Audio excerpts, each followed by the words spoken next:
receber relacionamento com os pais, relacionamento com os amigos e relacionamento. Jailton, eu tenho, na verdade, assim, né, um pedido de oração, é um agradecimento. Essa semana foi muito puxada para mim e Deus me ajudou que eu consegui alcançar alguns objetivos que no início da semana eu achava que era inalcançáveis e pelo poder de Deus e misericórdia do Senhor nós conseguimos alcançar êxito. Então, quero agradecer a Deus por isso. Amém. Deus seja louvado. Amém. Mais alguém tem algum agradecimento ou pedido de oração? Eu queria agradecer por faz tempo que eu não vim aqui em São Paulo, que Deus abençoou que deu para me vir e dar saúde. E estou vendo mãe, tem muito tempo que eu não vejo ela, né? Muitos anos, faz um ano e pouco, e Deus abençoou que a gente se vê e fiquei preocupado também as circunstâncias que ocorreu, mas Deus está provendo, dando força para a gente. Ô, Dino, você não sabe a alegria, a satisfação que a sua presença está aqui na nossa sala hoje. Seja muito bem-vindo. Deus abençoe por você ter aceito o convite. E essa semana a gente sentiu muito a presença do Santo falando da necessidade de você estar aqui com a gente. Né? É muito importante que você esteja aqui conosco. Olha, quem está aqui também é a nossa tia Clemilda. Ô, tia. A senhora só fica deitada, tia? Oh, só dormindo. Não vale. Oh, tia, fala alguma coisa para nós aí, minha tia. Como é que está a Nanuque aí? Você está vendo, tia? Ah, tá desabilitado. Toda guerreira tem direito de falar sentado. É isso mesmo, tá? É isso mesmo. Tem que habilitar o microfone dela para ela poder falar. Eu não consigo daqui. Tem que ser Eunides, habilita o microfone da tia, se você puder, estiver perto. Muito bem, então agradecimento do Dino. Alguém tem mais algum agradecimento ou algum pedido de oração? Eu tenho. Pode falar, minha prima. Eu tenho um agradecimento por um agir de Deus. E, assim, eu ainda não relatar totalmente o que mas algo que parecia, assim, impossível acontecer, algo que eu estava tentando que um filho meu tomasse uma decisão há aproximadamente uns 15 anos. A decisão acadêmica. E ele protelava, e no fim, essa semana, ele chegou para mim e falou que já estava matriculado. Então, você vê o agir de Deus, sabe? Além do que, né, porque isso aí é um reavivamento espiritual que já estava acontecendo, que todos os dias a gente tem estudado a Bíblia, né? Ele hoje não pôde estar com a gente, né? O Theo, ele hoje não pôde estar com a gente, mas pela graça de Deus, logo ele vai também conduzindo aí, porque ele começa a trabalhar hoje, tem um horário aí que ele começa, né? Porque é hotel em Campos do Jordão.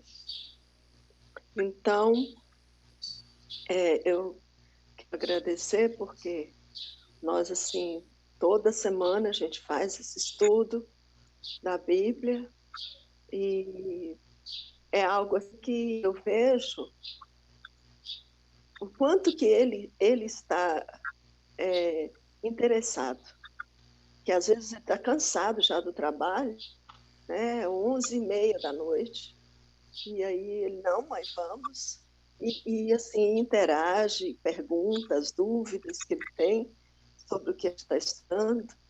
Então, assim, eu quero agradecer a Deus por ele ter nos sustentado até aqui.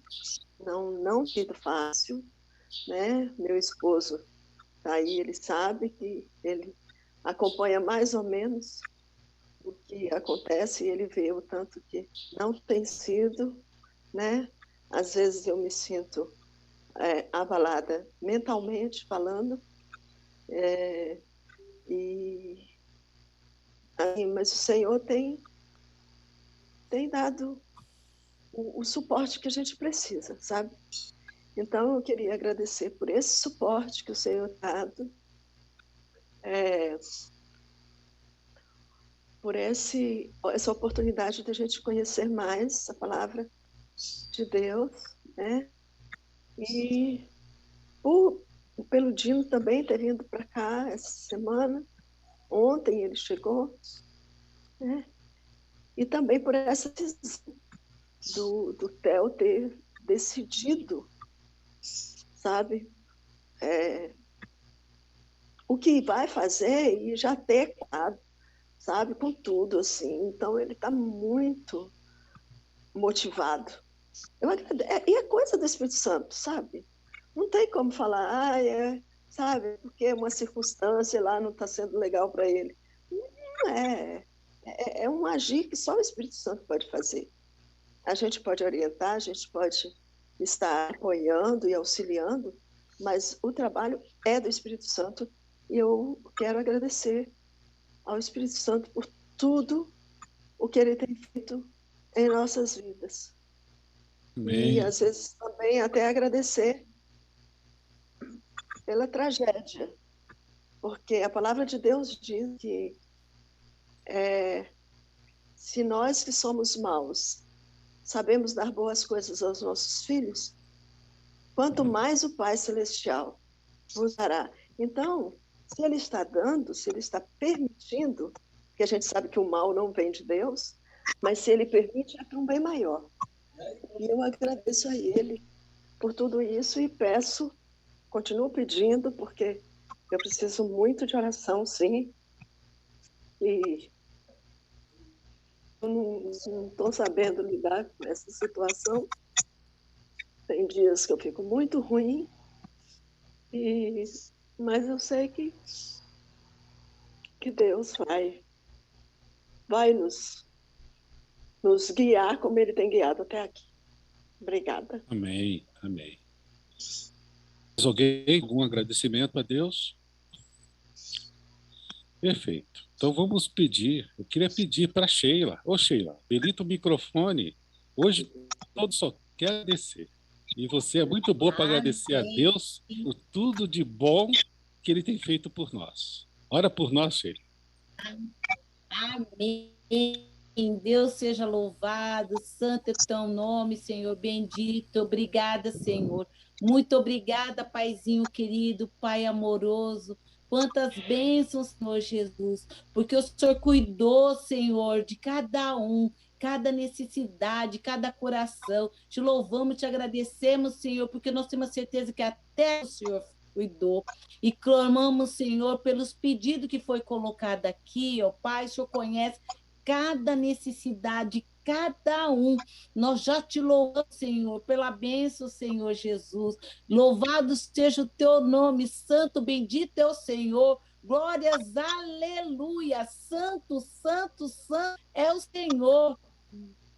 Te louvamos, Senhor. Santo, bendito, Senhor. Teu Espírito Santo agiu em cada vida aqui, ó Pai. Olha os testemunhos que nós já tivemos, Senhor, e colocamos, Senhor, cada necessidade, cada pedido, ó Pai. Sabemos que o Senhor vai estar colocando a tua mão poderosa, Senhor, cuidando de cada um. Te louvamos, ó Pai. Grande, grande, grande tu és, Senhor. Bendito é teu nome, Senhor. Obrigado, obrigado. Obrigada, Senhor, por este momento, Senhor Jesus. Essa sala que nós estamos aqui, em unidade, em família, Senhor Jesus. Que o Senhor conhece cada pedido e cada coração, cada necessidade. que nós possamos ser um vaso, Senhor. Nós queremos ser usados, Senhor, para teu nome, Senhor. Usa, Senhor Jesus, as nossas vidas. Obrigada, Senhor, porque desde pela manhã nós já estamos, Senhor, na tua presença, te engrandecendo, Senhor, e sabendo, Senhor, tu és digno de toda a honra e toda a glória. Santo, bendito é teu nome. Agora, Senhor Jesus, vai tirando, Senhor. O Espírito Santo vai visitando cada vida aqui, tira todas as preocupações e que nós possamos sentir essa tua presença. Ouvir, Amém, Senhor, que o Senhor tem que falar. Usa, Senhor, teu filho, teu servo, Senhor, para que fala, Senhor, o que tu queres, Senhor. Usa a boca do teu filho, Senhor, agora, nesta tarde. Te louvamos e te agradecemos, que só tu és digno de toda a honra e todo o louvor. Paizinho, te amamos. Nós precisamos de ti. Venha com o teu Espírito Santo, com o teu amor, cuidar de cada vida aqui, de cada coração. Que nós possamos, Senhor, sentir agora, Senhor, teus anjos visitando e que venha paz, paz aos nossos corações e alegria que vem de ti. Te louvamos e te agradecemos. Obrigada, Senhor, por este momento. Te louvamos e te agradecemos. Deus seja louvado. Amém. Amém. Deus amém, seja louvado. Amém. Amém. Muito bem. Irmã. E aí, vamos estudar a Bíblia? Todo já está com a arma na mão, com a Bíblia posta. Professores, por favor, hoje temos que todo mundo ajudar, o tema já começa a ficar já profético. Estamos entrando aí nos capítulos proféticos de Daniel. Todos os professores aí que em atenção, né? Eu vou tentar compartilhar aqui a tela, deixa eu ver se eu consigo. Veja se vocês conseguem acompanhar. Deixa eu ver aqui. Aparece para vocês a tela? Sim. Tá, sim. É só me subir, mas tudo bem. Vamos lá. Está aqui, então, o estudo desta tarde. Nós estudamos já vários capítulos de Daniel e hoje nós vamos falar sobre vamos estudar, né, o capítulo 7 de Daniel. Daniel, ele não está numa ordem cronológica. O capítulo 7 ele deveria vir logo da sequência, né, do capítulo 5, mas eles foram reunidos para ser o que é histórico e o que é profético. E nós estudamos aí, já aqui no livro de Daniel, no capítulo 1, a história do cativeiro. O Nilo apresentou para a gente aí o primeiro capítulo, mostrando os hebreus saindo lá de Jerusalém, Daniel, os seus companheiros, fazendo todo o trajeto até Jerusalém e chegando lá, passando por aquela prova da alimentação, eles rejeitando os alimentos puros e sendo fiel, uma prova de fidelidade, no capítulo 1. A gente aprendeu aí essa importância da fidelidade no capítulo 1. O capítulo 2, que é um capítulo fantástico, aonde Daniel narra o sonho do monarca, do imperador, do rei Nabucodonosor.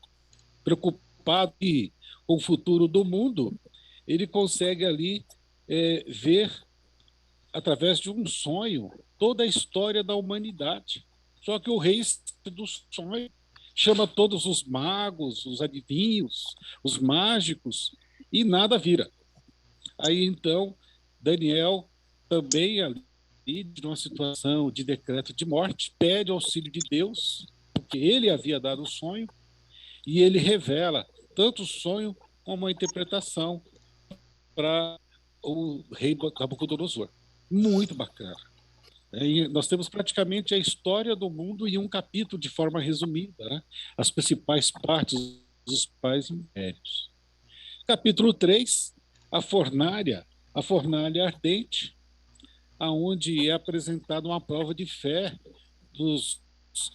de Sadraque, Abdenego, todos os companheiros de Daniel, né, que ficaram de pé diante da ordem do rei para que se curvar diante da estátua do rei. E eles se mantiveram fiéis e disseram, o rei desafiou Deus publicamente quem é o Deus que pode te livrar?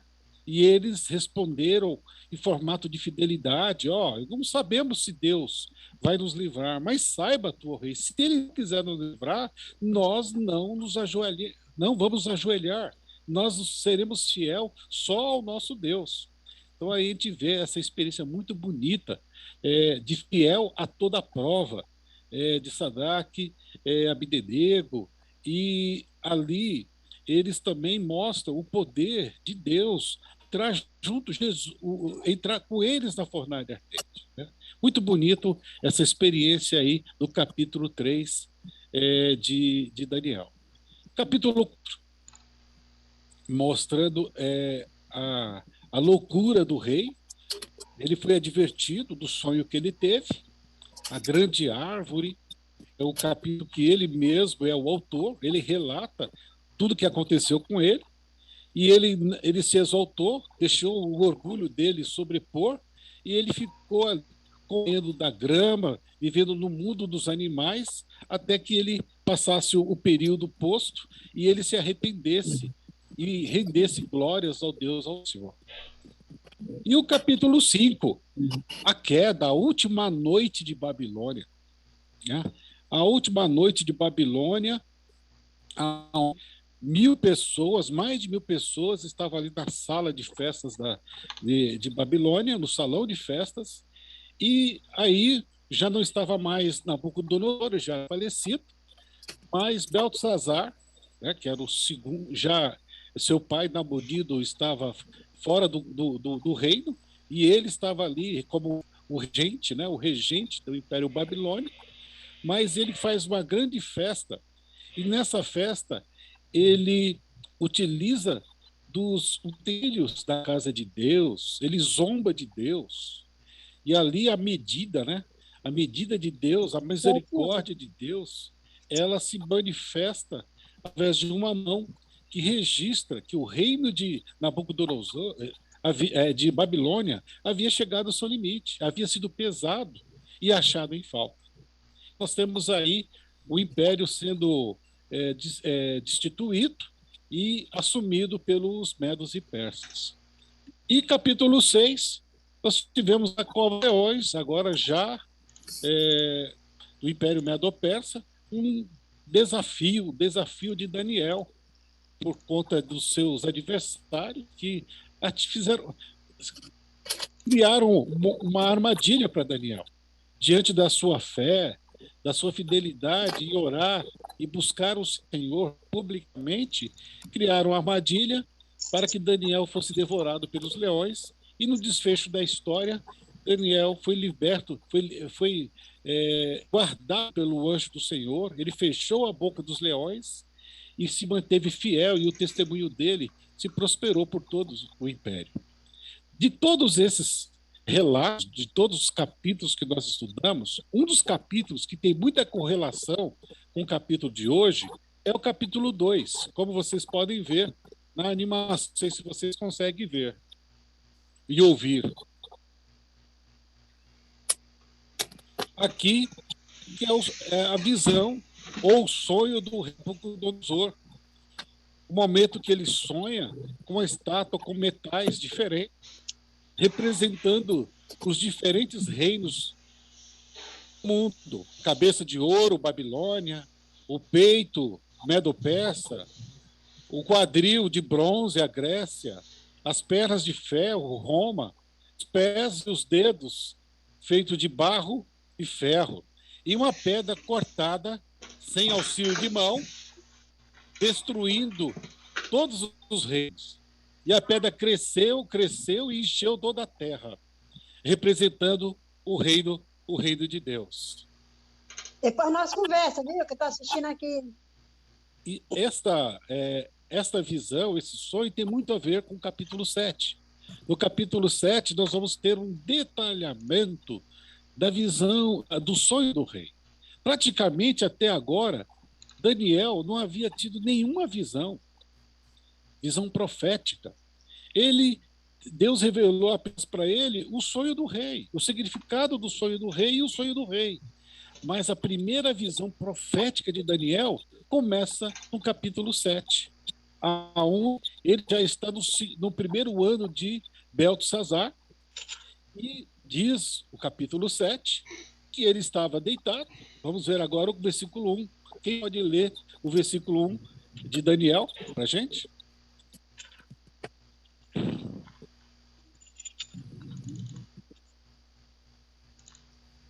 No primeiro ano de Belsazar, rei da Babilônia, teve Daniel um sonho e visões ante seus olhos.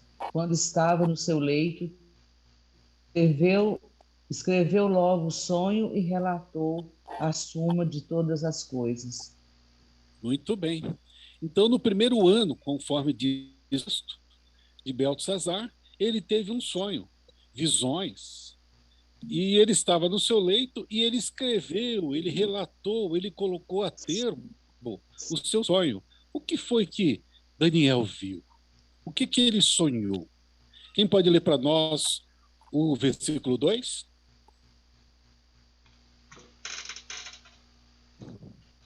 Falou, Daniel. Falou, Daniel. Pode seguir, Sheila, pode seguir. Tá bom.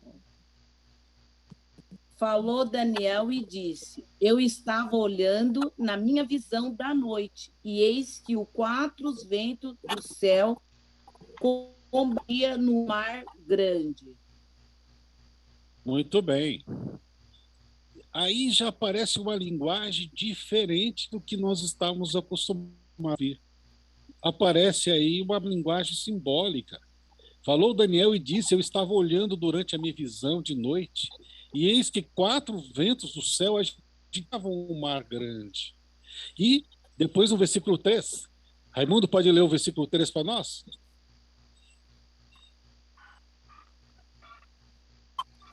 Vai. Versículo 3. Isso. 4 animais grandes, diferentes um dos outros, subiam do mar. Então, nós vemos aqui uma linguagem diferenciada, aparece aqui símbolos. E para que nós possamos entender o que Daniel viu, nós temos que estudar o código das profecias. Aparece aqui alguns símbolos que a própria Bíblia explica. Isso é importante relatar. Em profecia, não é correto nós termos uma interpretação individual. Nós temos que ter uma interpretação deixando que a própria Bíblia se explique. E é isso que nós vamos fazer agora, entender os símbolos que estão nesses capítulos de Daniel, capítulo 7, capítulo 8, até o capítulo 12. Esses símbolos é que vão nos ajudar a entender o significado do que Deus quer passar para cada um de nós. Eu coloquei aqui uma tabelinha, tá? Aqui a tabela que tem alguns dos símbolos da Bíblia em relação de profecia, aonde aparece o símbolo, o significado e o texto da Bíblia, aonde tem a explicação. Então nós temos aí animal. Quando a gente vê animal, nós temos que entender que Deus está querendo falar para a gente de reinos, de rei ou reino, governo. E Daniel, o próprio capítulo 7, 17 e 23 de Daniel explica isso. Nós já vamos ver aqui nos próximos textos. Mulher, que já aparece lá no Apocalipse, também existe aqui o texto no Novo Testamento, em Efésios, explicando que mulher é igreja. Então, quando a gente vê mulher, devemos entender que, em termos de profecia, representa a igreja. Águas, povos, multidões, grande concentração de pessoas. Apocalipse 17, versículo 15. Um dia, existe agora uma questão interessante. Quando nós vemos um dia, em termos de profecia, equivale a um ano. Um dia para Deus é um ano para nós. Não é a mesma tablita. Então, quando a gente fala em profecias de tempo, e quando se fala de um dia, nós temos que entender um ano. Nessas informações, nós vamos conseguir entender as profecias e os cálculos proféticos. Ventos. Ventos equivale à guerra. Quando você vê a palavra ventos, Jeremias comenta isso, nós vamos ver também isso daqui a pouquinho nos textos. Eu só estou explicando, mas depois nós vamos procurar na Bíblia.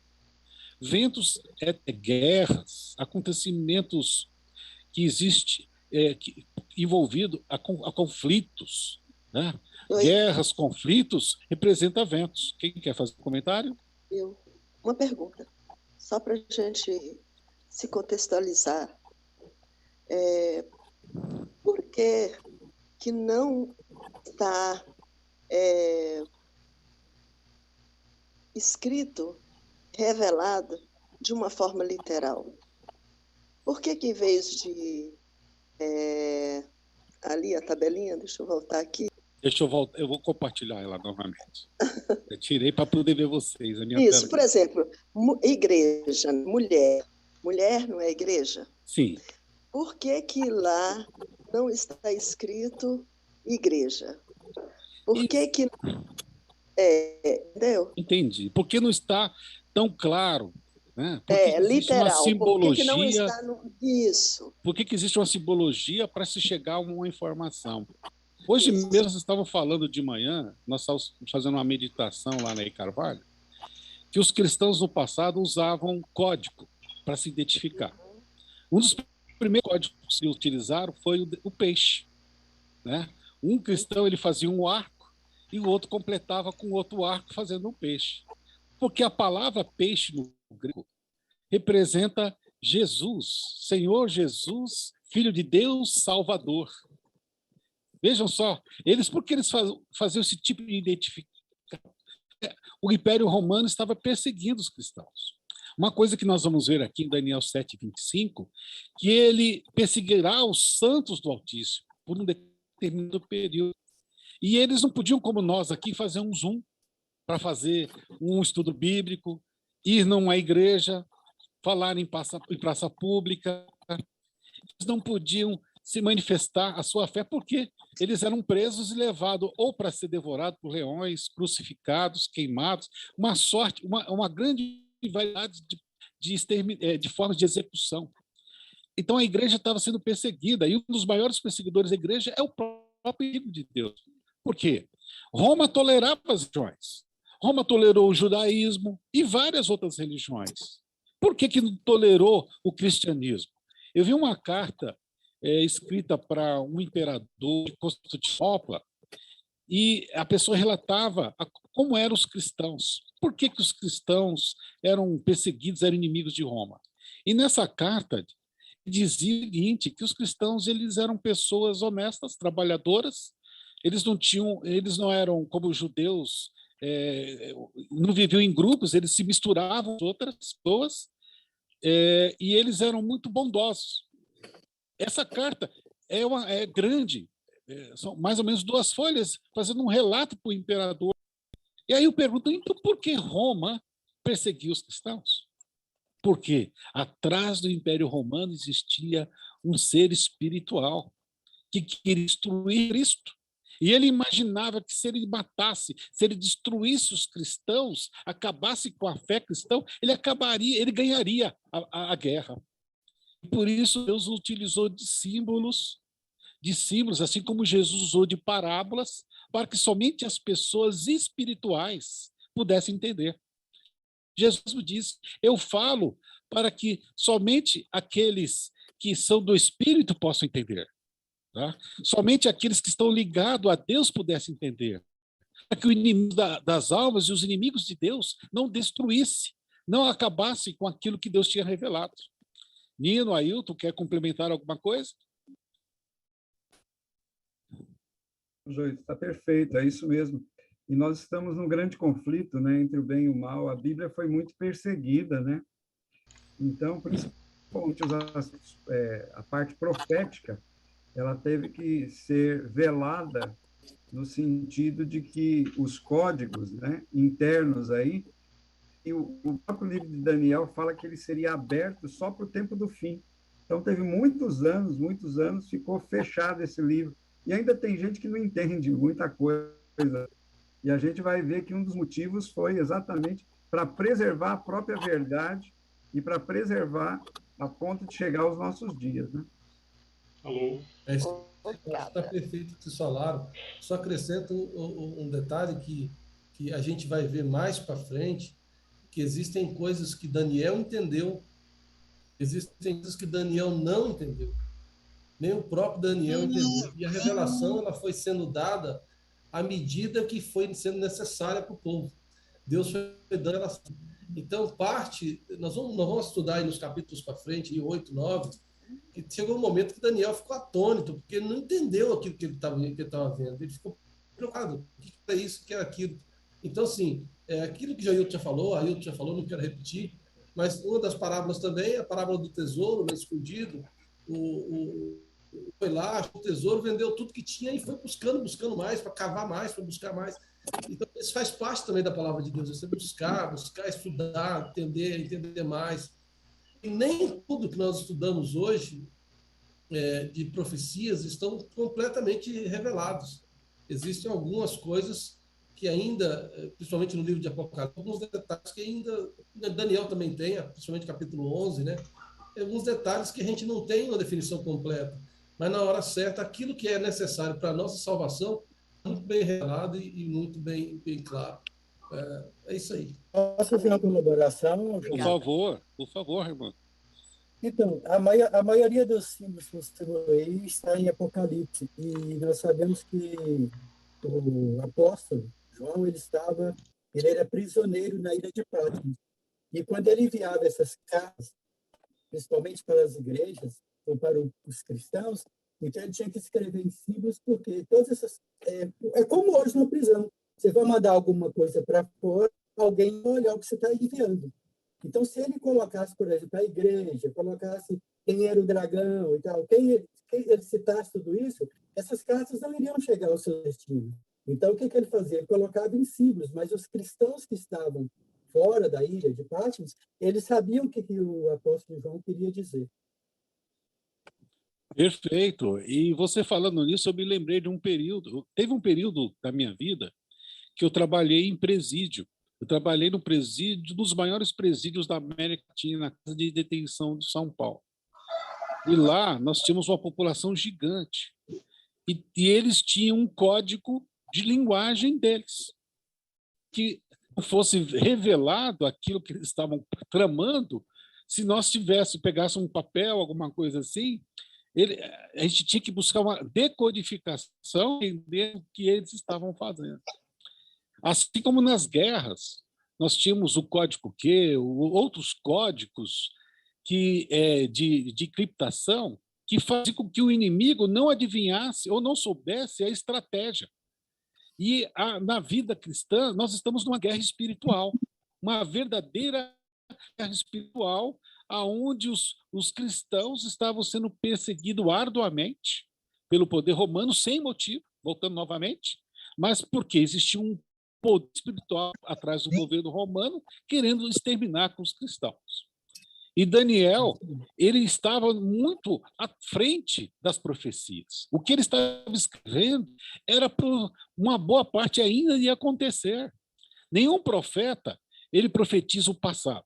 Isso é um ponto muito importante. Todo profeta, ele vai do presente para frente. Ele nunca profetiza o passado, porque o passado é história. Então, ele sempre falava dali para frente. E ele foi até a volta de Jesus. Ele foi até o fim de toda a história do homem, o começo do novo reino, o reino de Deus. E isso são informações, conforme o Nino falou, tem coisa que ele não entendeu, e muitos outros tentaram explicar. Eu não sei se vocês conseguem ver aqui, não sei se aparece para vocês. Esse livro que eu estou segurando é de Sr. Isaac Newton. Ele tentou decifrar os segredos de Daniel e Apocalipse, né? Ele escreveu um tratado sobre esse assunto. E é muito interessante a visão dele, muito próxima da que nós também, os principais teólogos, entendem de que é a cadeia profética de Daniel e Apocalipse. Vamos, então, compartilhar novamente a tela? Só um minutinho, estou voltando lá. Muito obrigada. Nada.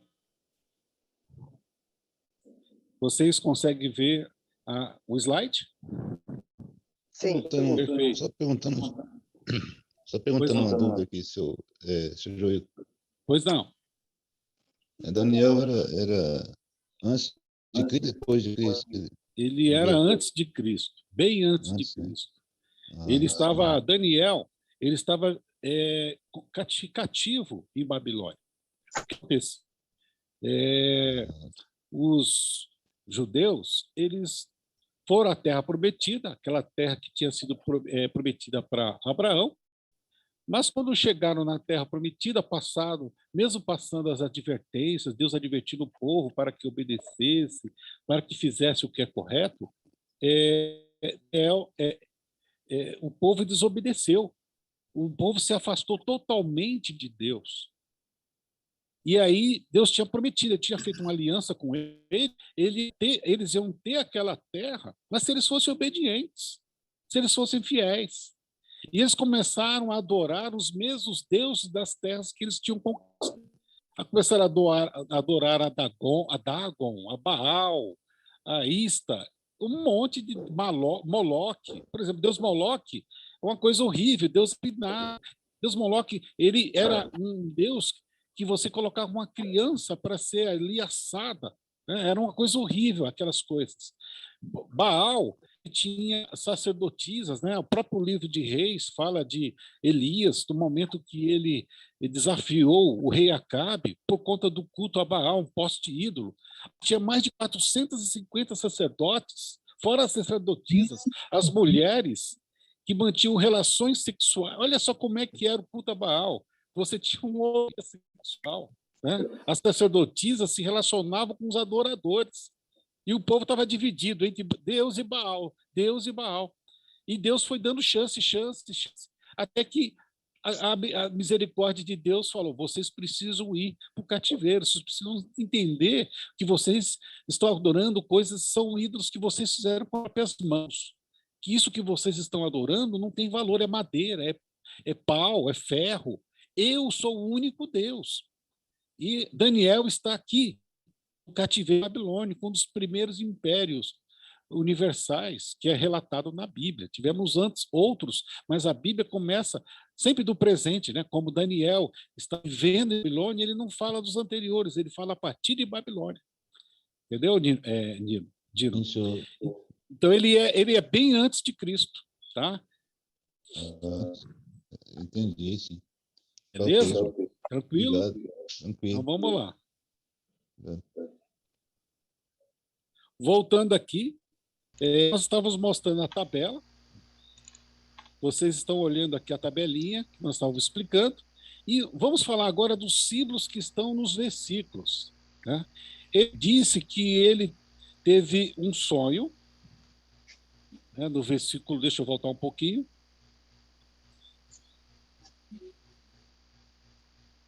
No versículo 2, Daniel disse que estava olhando durante a minha visão de noite, e eis 4 ventos, e o céu agitava o mar grande. Então, nós já 2 símbolos para a gente saber o significado: ventos e mar grande. E no versículo 3, 4 animais, diferentes uns dos outros. O que significa isso? Vamos na palavra de Deus. Jeremias explica o que é ventos. Quem pode ler para nós Jeremias 49, versículo 36? Trarei sobre Elão os 4 ventos dos 4 ângulos do céu, e os espalharei na direção de todos esses ventos, e não haverá país aonde não venha o fugitivo dele. Ok, obrigado, Nino. Então, o que a gente entende com esses ventos, Nino?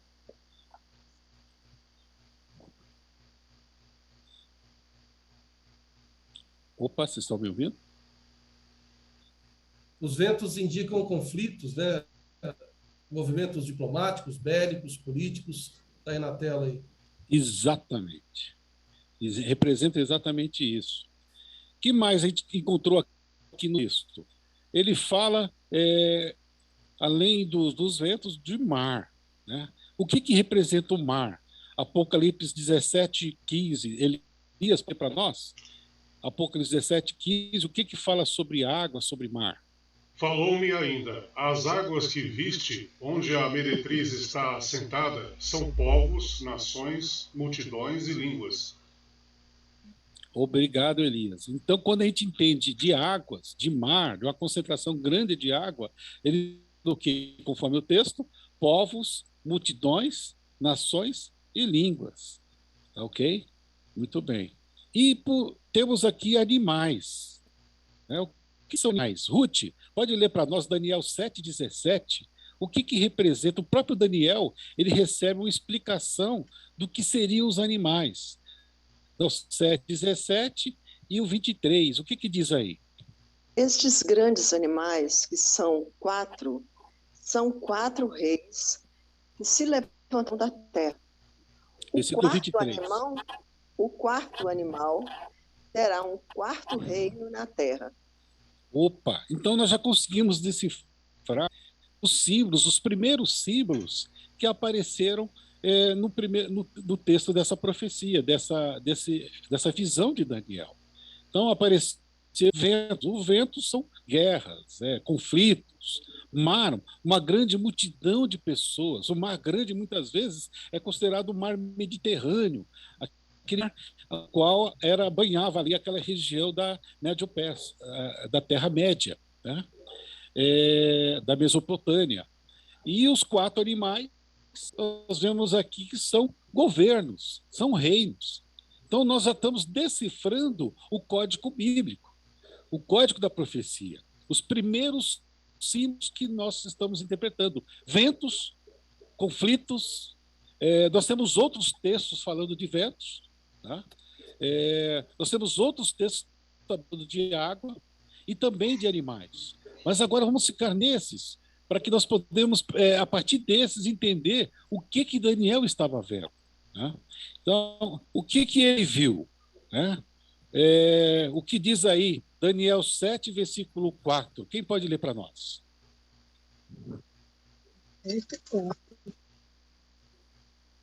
O primeiro era como leão e tinha asas de águia. Enquanto eu olhava, foram-lhe arrancadas as asas. Foi levantado da terra e posto em 2 pés, como homem, e lhe foi dada mente de homem. Muito bem. Isso. Então, o primeiro animal aparece um animal híbrido, não um animal que a gente vê andando na natureza. Você não acha um animal, um leão, pelo menos eu nunca vi um leão com asas. Esses animais, o primeiro que ele vê, ele tinha asas. E lhe foram arrancadas em um dado momento as asas. Então nós estamos fazendo a leitura, para daqui a pouquinho a gente procurar entender o que representa esse animal. Primeira coisa que a gente já sabe, que leão, o primeiro, aí representa um reino. Tá? E as asas também tem um significado, que daqui a pouquinho nós vamos ver também. Aí, na sequência, no versículo 5, quem pode ler para nós? Continuei olhando e aqui o segundo animal, semelhante a um urso, o qual se levantou sobre um dos seus lados.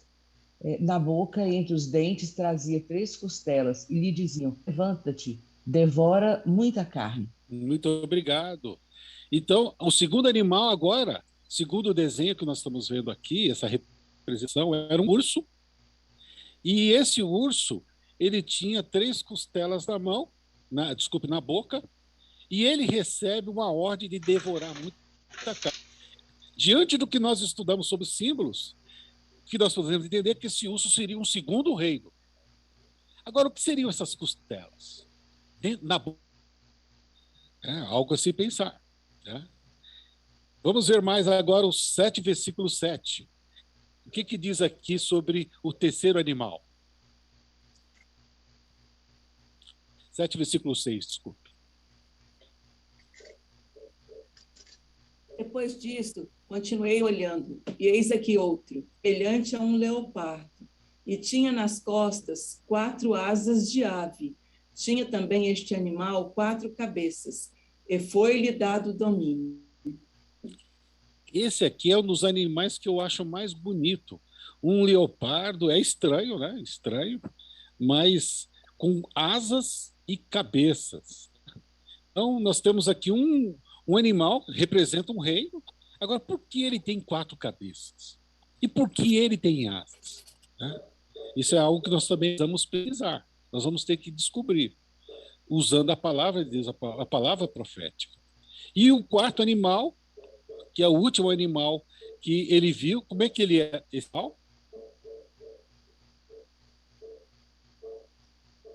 Depois disto, eu continuava olhando nas minhas visões da noite, e eis que o 4º animal, terrível, espantoso e sobremodo forte, o qual tinha grandes dentes de ferro, ele devorava e fazia em pedaços, e pisava aos pés o que sobejava. Era diferente de todos os animais que apareceram antes dele, e tinha 10 chifres.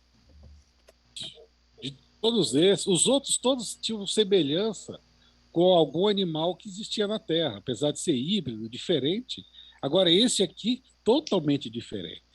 Vejam só essa representação que nós estamos mostrando para vocês. O entendimento da visão de Daniel, por isso que eu mostrei, nós olhamos lá aquela animação da estátua do sonho do Nabucodonosor. O capítulo 7, na verdade, ele é uma representação detalhada do sonho de Nabucodonosor, aonde a cabeça de ouro representava a Babilônia. Lembra do período? 605 a 539. E ele é representado por um leão de 2 asas. Tá? Depois nós temos o peito, representando o 2º reino, que também é representado por um urso. E o urso tendo 3 costelas na boca. Então, essa primeira parte da revelação que nós podemos entender, porque logo depois de Nabucodonosor, por que a gente chega a essa conclusão? A profecia começa de Babilônia. Então, o primeiro animal é Babilônia. Na sequência, o 2º animal, inclusive no próprio profecia de Daniel, no livro de Daniel, é declarado que seria o Medo-Persa. E aqui, representado pelo um urso que gosta de viver nas montanhas, característica do povo medo-persa, que também vivia nas montanhas. Né? E essa questão das costelas. Por que as costelas? Daqui a pouquinho nós vamos saber. O bronze, né? Representando a Pérsia, também representado aqui por um leopardo com 4 cabeças e asas. Por que 4 cabeças? O leopardo a gente até entende. Seria o 3º animal. Mas por que asas e 4 cabeças? Outra coisa que nós precisamos entender. Deus agora vai detalhar as características de cada reino que ele havia revelado a Nabucodonosor. O ferro, um animal espantoso, com nenhuma semelhança na terra. E aqui está o símbolo dele, representa o quê? O Império Romano. 168 a.C. a 476 ano Domini. E os 10 dedos da estátua, aqui os chifres, né? Os chifres da besta fera, que ele vê no 4º animal, que são os reinos divididos. Muito bem, então nós podemos ver que cada um desses animais representava um dos reinos que tinha sido revelado na forma de uma estátua e com diferentes metais para Nabucodonosor. Cabeça de ouro, Babilônia, leão. Medo-Persa, peitos de prata, urso. Quadril de bronze, leopardo de asa. Pernas de ferro, Roma, uma besta fera, 10 chifres. Depois aparece um chifre pequeno, que a gente vai ter que estudar bastante sobre ele. E, no final, os 10 dedos de barro e ferro, que seriam os reinos divididos. Muito bem. Falando do leão, que representa a Babilônia. O leão, ele é retratado até nas próprias ruínas de Babilônia. Quando você visita o museu mostrando as ruínas de Babilônia, aparece o leão, um dos símbolos da própria Babilônia. E é um animal veloz, né? A arqueologia mostra que o leão era um símbolo popular na época dos babilônicos, e as asas de águia representam a sua velocidade para conquistar. Como ele conquistou rápido tudo aquilo que lhe foi permitido conquistar. E depois no texto fala que essas asas foram arrancadas. Né? As asas foram arrancadas, mas postos sobre 2 pés. E lhe foi dado a mente.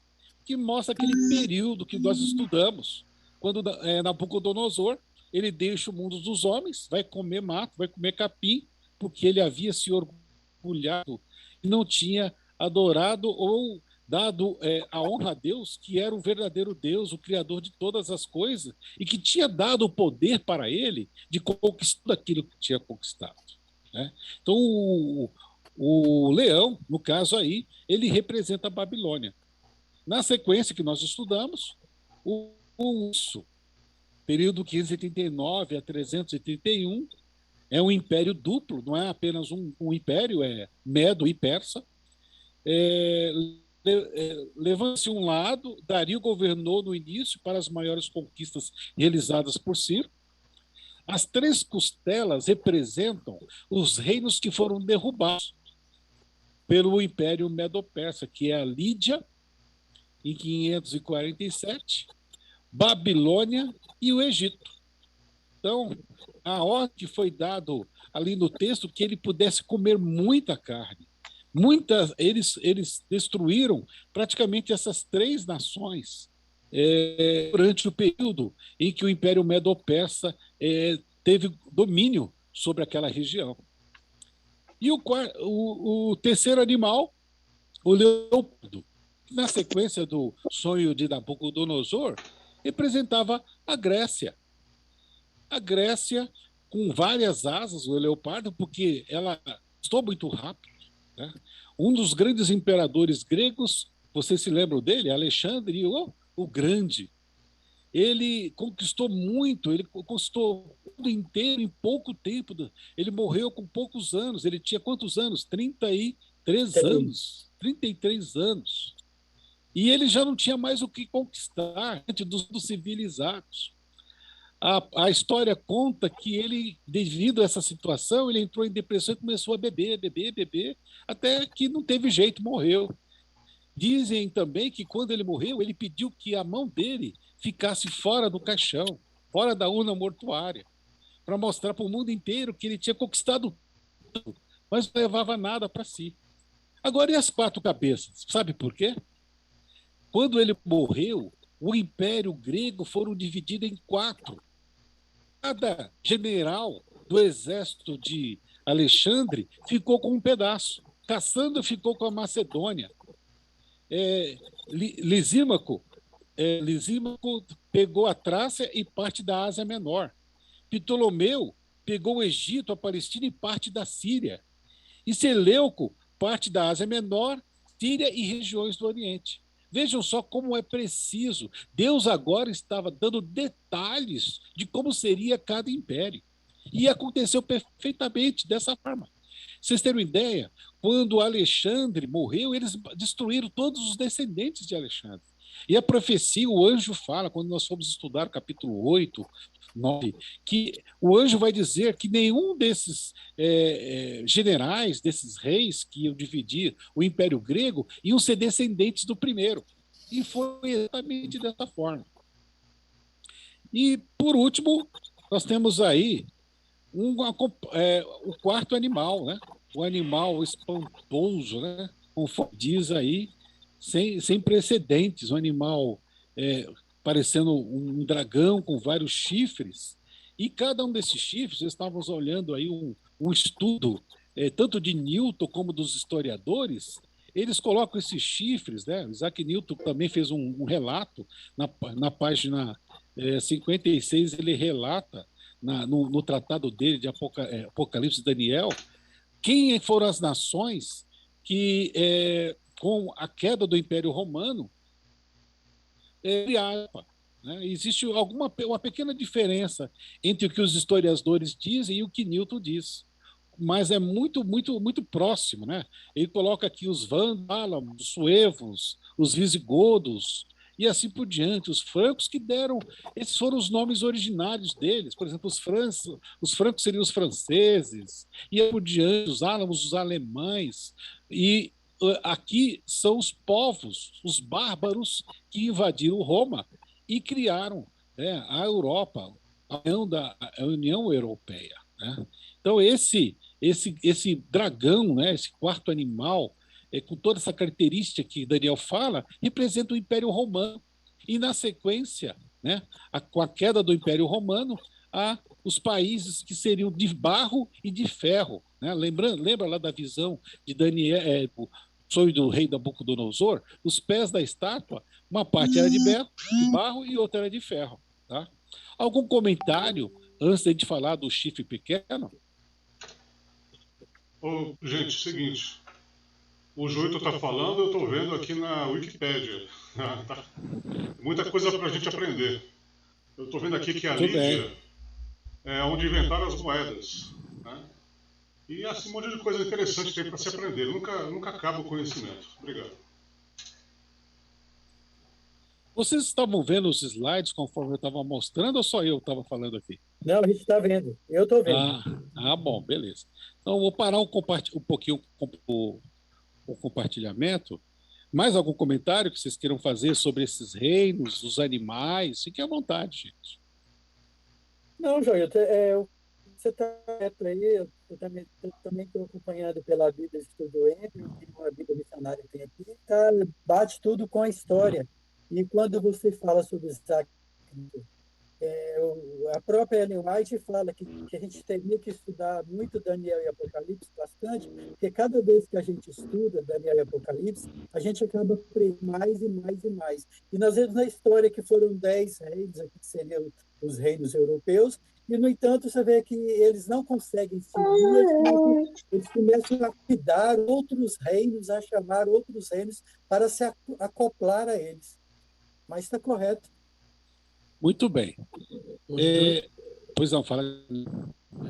O que eu acho interessante, além de tudo isso que você já comentou, foi muito bem colocado, é que essa sequência de reinos, ela tem uma sequência também lógico, cultural, naquilo que depois a Bíblia chama que na plenitude dos tempos viria Jesus nascido de mulher.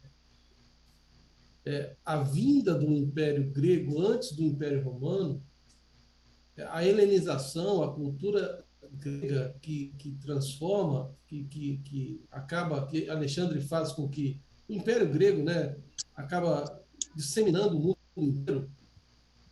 E foi um preparativo para que viesse o grego na época de Cristo e o Novo Testamento fosse escrito em grego. Isso facilitou as coisas.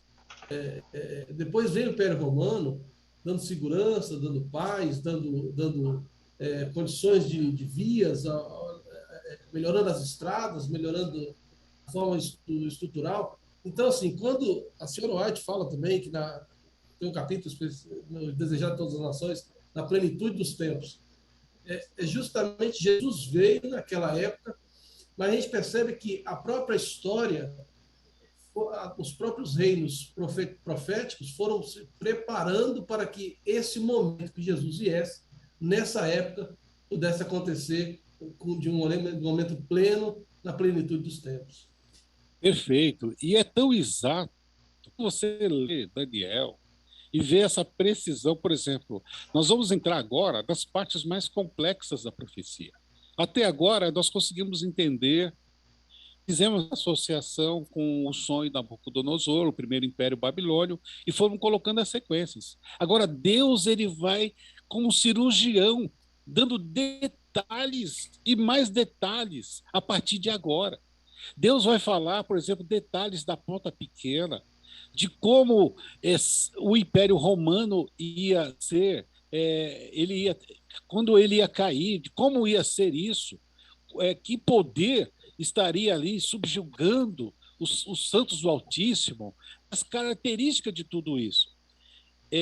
E por esse detalhe, por essa precisão, um historiador chamado Porfírio, no Império, ele era contemporâneo de Jesus, ele escreveu dizendo que isso não era verdade, que o livro de Daniel, alguém deve ter pego toda a história depois que aconteceu e começou a escrever e encaixando os nomes, porque era muito preciso. Como é que alguém poderia saber com tanta precisão? Porfírio, ele desacreditou Daniel. Ele achou que Daniel era uma lenda, porque em algum momento ou então era alguém que tinha escrito detalhadamente depois que tudo aconteceu. Só que aconteceu, Porfírio morreu. E ele viveu no Império Romano. Ele não viveu para ver os 10 reinos invadindo Roma. Ele não viveu para ver os bárbaros criando a Europa. Ele não viveu para ver a Ponta Pequena destruindo os 3 reinos. Né? Daqui a pouco nós vamos entender quem são eles. Ele não viveu para ver as características de tudo o que aconteceu. Então, que a gente percebe que a profecia se cumpriu simetricamente. E também é revelado nessa profecia que Jesus ia viver. Ele ia viver no Império Romano, ele ia nascer no Império Romano e ele ia morrer no Império Romano. Tudo foi precisamente. E o que nós podemos dizer é que se tudo aconteceu tão precisamente, a última parte, por exemplo, do sonho de Nabucodonosor, não sei se vocês se lembram, era uma pedra cortada sem auxílio de mão. E essa pedra, segundo o Daniel disse para o rei, representava o reino de Deus. Não sei se vocês conseguem... O meu slide está aparecendo para vocês? Está compartilhado? Sim. Então, essa pedra cortada sem auxílio de mão representava o reino de Deus. E se tudo aconteceu tão precisamente, o que devia virá. O reino de Deus virá. E ele vai cair, não vai ser na cabeça, no peito, nos pés. Ele vai cair praticamente ali na ponta do... acabando com todos os impérios que passaram. Nós vamos estudar agora uma parte um pouco mais complexa, que é a Ponta Pequena. Só que o nosso horário já são 6 horas. A gente gasta aí mais um bocadinho de tempo para estudar. Então, eu faço o seguinte proposta, a gente continuar com a Ponta Pequena no próximo sábado, para a gente entender com detalhes o que Deus tem para revelar dos últimos momentos, desde o nascimento de Jesus até a queda do Império Romano, até os dias de hoje, mostrando lá o juízo, o início do juízo.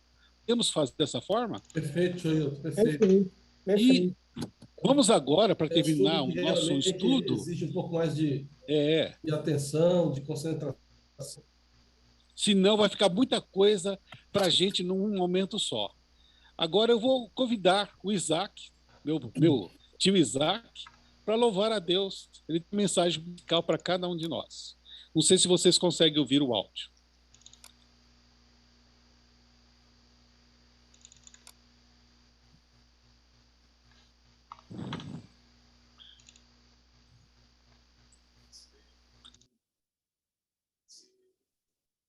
Ô, Joilton, o áudio não está saindo. Você compartilha de novo, compartilhando o áudio. Na hora que você for compartilhar a tela, tem um botãozinho embaixo. Desculpa, eu esqueci de colocar.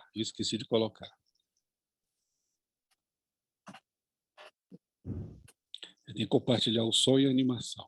Isso.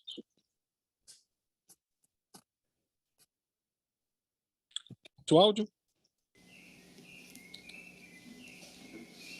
Agora sim. Uma vez pela noite muito triste eu me achei num intenso e terrível negro, e ao sentir-me cansado eu clamei, Senhor, não desista teu rosto de mim.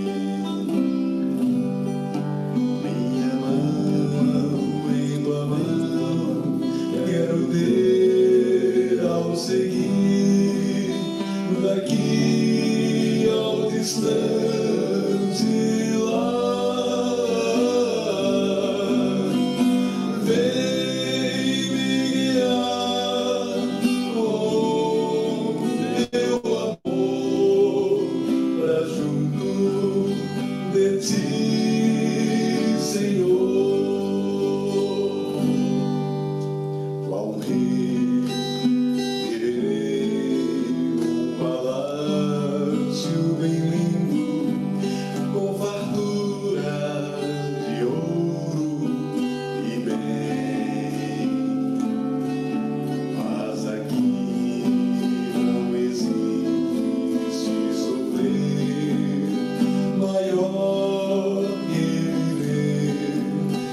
nesse mundo a sós.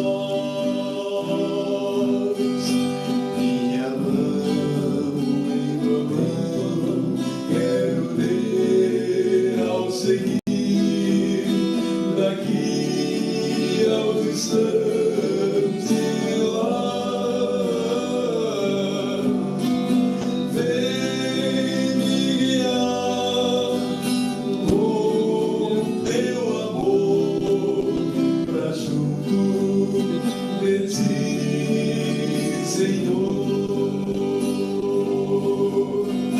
Vem me guiar com teu amor pra junto de ti,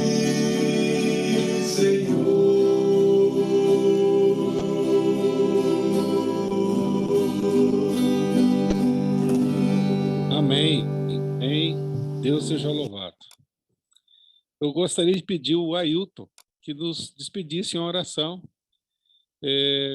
Até o próximo sábado, nós vamos estudar sobre esse poder, essa ponta pequena que proferiria palavras contra o Altíssimo, magoaria os santos do Altíssimo, ia cuidar de mudar os tempos e a lei, e os santos lhe seriam entregues nas mãos por um tempo, 2 tempos e metade de um tempo. Nós vamos estudar, é um tema um pouco mais complexo, mas muito revelador. Deus vai revelar tudo o que aconteceu na Idade Média até os dias de hoje, nos próximos capítulos que nós vamos estudar em Daniel. Por favor, Ailton, peça aí a oração. Ok, oremos então. Mais uma vez, nosso Deus, nós abrimos a sua palavra, vimos que é uma lâmpada para iluminar os nossos pés, ela é luz para iluminar os nossos caminhos.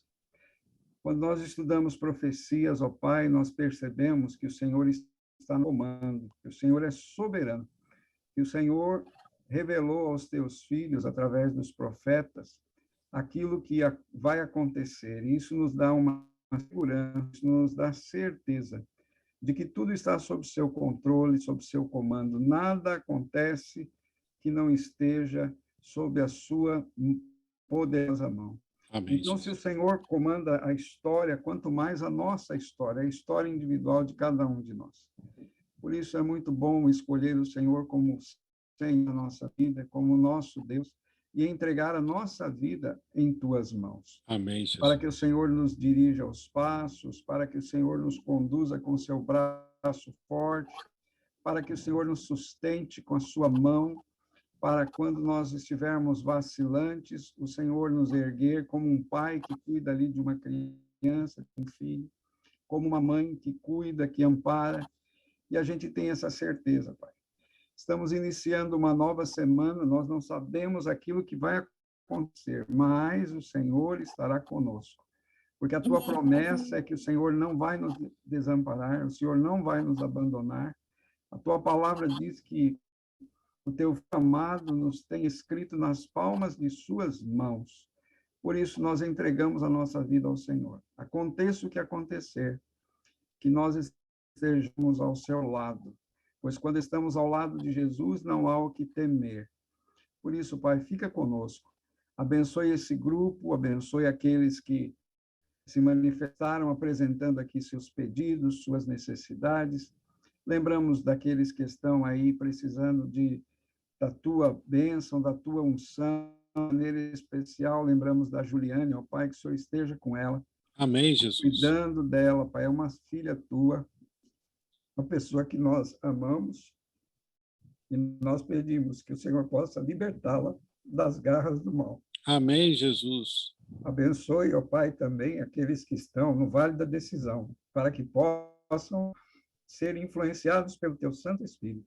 Amém, e a porta Senhor. da graça está aberta, então eles possam aceitar Jesus como seu Senhor e Salvador. Amém, Senhor. Tal como Noé, nós possamos ir para o céu, sim, mas que a nossa família seja salva. Por isso nós criamos esse grupo, a ideia maravilhosa aí do Nino, do Joilton, procurando despertar as pessoas para o momento que nós estamos vivendo. É um momento único na história. Essa pandemia não pegou Deus de surpresa, de maneira nenhuma. O Senhor tem poupado, o Senhor tem livrado, o Senhor tem nos conduzido. Nos dê uma semana de paz, ó Pai. Que nesta semana nós possamos crescer no nosso relacionamento com o Senhor. Que o Santo Espírito possa nos guiar, que a sua palavra possa nos orientar, que os teus anjos possam nos proteger e guardar. Nós te pedimos e em nome de Jesus agradecemos. Amém, Jesus. Amém, Senhor. Amém, Jesus. Amém. Uma boa semana. Boa semana. Sábado que vem, um desafio aí, vamos convidar colegas, amigos e principalmente aqueles que são mais próximos. Nós vamos estudar um assunto muito sério, um dos mais sérios do capítulo 7. Nós vamos decifrar aqui as artimanhas do inimigo, como ele destruiu as artimanhas do inimigo, como ele perseguiu o povo de Deus, por quanto tempo ele perseguiu o povo de Deus. Tá? Nós vamos também verificar as blasfêmias do poder que surgiu no Império Romano e está atuando até os dias de hoje.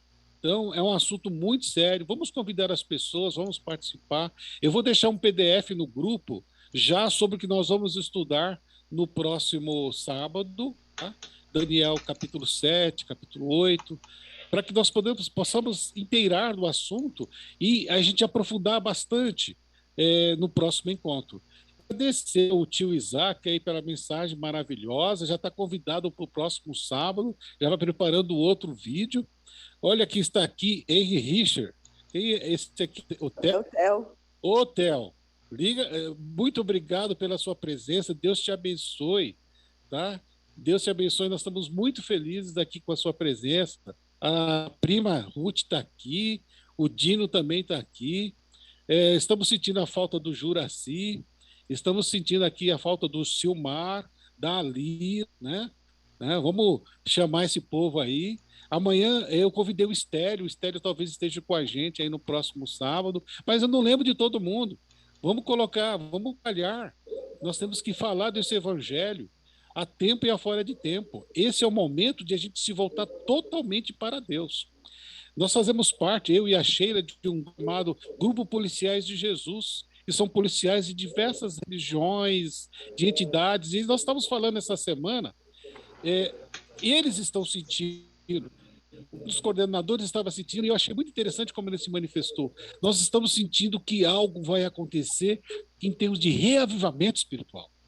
Que o Espírito Santo ele vai impressionar as pessoas, ele vai atuar de tal maneira, e nós queremos que vocês, eu e cada um de nós possamos fazer parte desse amor, que nós possamos nos unir e entendermos a palavra de Deus ao ponto de não ficarmos, como disse o Ailton, fora da arca.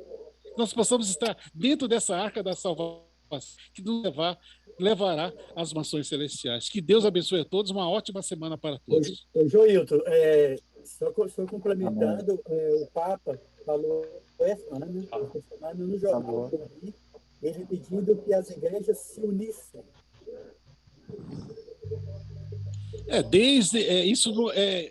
Realmente tem sido falado em todas as encíclicas, né? É um dos objetivos da união. A união não é ruim, desde que se ela fosse unida na verdade. Né? A gente sabe como vai ser a união.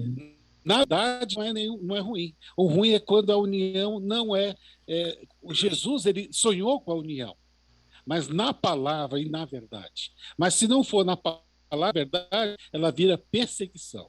Né? Então nós temos que tomar muito cuidado e a gente vai estudar sobre isso no próximo sábado.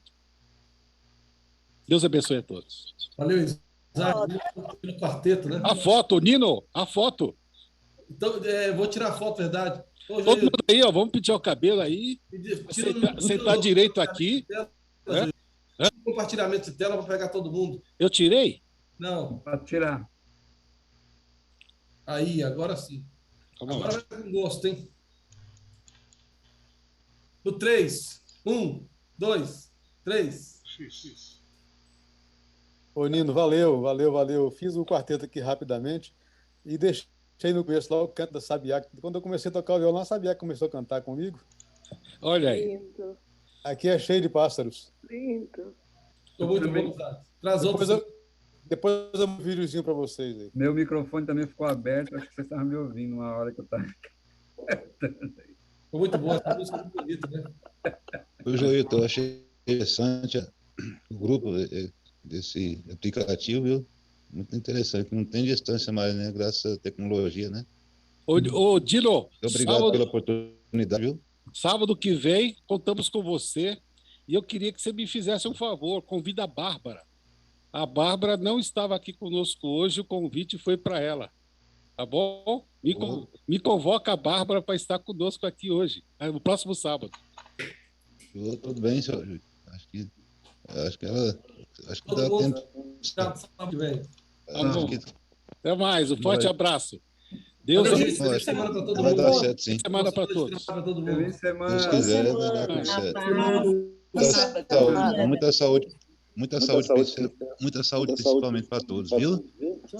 Amém. Para toda a família, que